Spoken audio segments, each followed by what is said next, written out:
Hi, my name's Dee and welcome to Sunchild Tarot. Now this is a reading for a self-identified starseed. So if you're not a starseed or you don't know what a starseed is, the reading's probably not for you.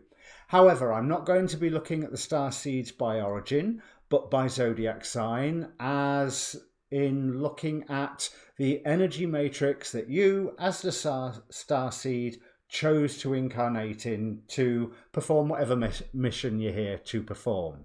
Now in this reading we'll be looking at the energy that you can receive at the moment, the energy that you can embody at the moment, and a general guidance card as well, with a good smattering of oracle cards. There'll be a time signature in the description below, so fast forward if you're watching more than one, because like my zodiac readings, watch your sun, your moon and your rising sign to get a more complete picture. If you want to look at other areas of your chart or relate it to current astrological events, then look at whatever sign is appropriate for your Neptune in Pisces, or watch the Pisces one, or Uranus in Taurus at the moment, Pluto in Capricorn. That Capricorn energy is still with us.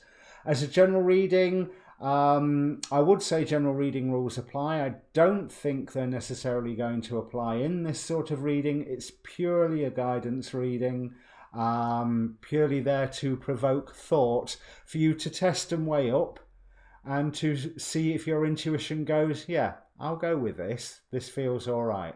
So with no further ado, also in the description below, there is a link for you to get a birth chart if you don't know about all your various placements. And there's a link to the Facebook page where you can contact me directly, because it does have an inbox.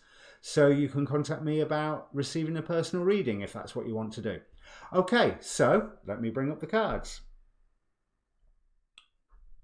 Okay, Starseed Scorpio.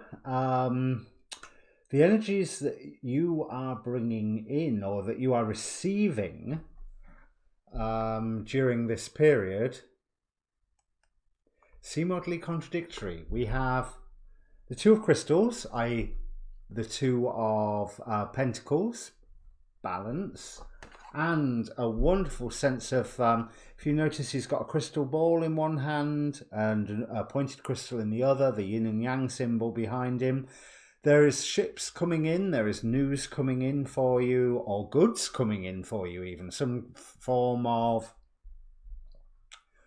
good news, surprise, reward. But there's good news and there's bad news. Because this balance is in the face of the Tower. It's clarified by the Tower. It's time to let certain things fall away. Because the way you are exhibiting this balance and this energy is surging onward through the pain. Three of orbs, three indicating movement, orbs being the swords. It's in reaction to some form of shock event, as implied by the lightning strike, the Tower and the ship on the horizon. But I don't think any of this is bad. This is the curious thing, because you would think that all of those three cards together would be like quite a sort of scary situation, but I don't feel that way at all. That carrying onwards through the pain, or carrying onwards through the chaos, carrying onwards through the lightning strike, we have the Queen of Pentacles, that wonderful nurturing energy, that grounding something in the real world, almost like you are grounding that lightning into the real world and making it useful. Especially since the overall guidance to the reading at the end of this is Sage of Flames, which works out to be the Queen of Wands. So wonderful sense of manifestation. 9 of Wands here, so a rebirth, because I've got the 2 9s here, 9 of Wands, 9 of Cups.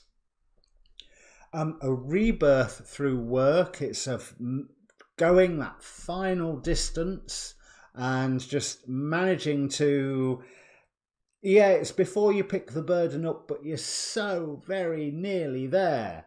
But in the meantime, peace, balance, because we have take a break, a life's work, not a season. Get off the treadmill. So achieve that balance while things fall away, or work out what it is that you need to let fall away. We then have the hope, love and acceptance card. Love is yours, recognise your divine worth. And I think that's what a lot of this is going on about, is the whole recognise your divine worth and choose loving thoughts. Because with the Tower and the Three of Orbs here, there is a potential for some form of disaster. So make sure that you are thinking positive thoughts. This is emphasised even more by the Optimism card, which comes up next. But this is all internal work at the same time. We have Solitude, card number 13. So as card number 13 in the Major Arcana is death. But 13 is also the centre of the circle. Jesus and his 12 disciples, the 12 points of the clock, and the axis of the hands of the clock. There used to be another one I would add to that list, but it slipped out of my head. But 13 represents the circle and the centre of the circle. But there is that tower imagery there, so it is important that you remain positive during this time, whatever it is. But you are being given the balance to remain positive during this time. We have the Looking Deeper card. Deep within me is a majestic radiance, which echoes that whole recognise your divine worth. It also echoes the act of grounding and channeling from the lightning, that sense of balance, to manifest it into the real physical world. And you can only do that by being aware of your own inner light. And as I said, we've got the Nine of Cups here. We've got wish fulfillment at the end of this. So there's a potentially tough road ahead of you, but it doesn't have to be tough. It is something that you can let wash over you and through you, because there's certain things are going to fall away, and that's fine, because you didn't necessarily need them, because if you did need them, they'd still be there. Just be important. It is important just to remain positive, remain optimistic. Cheers.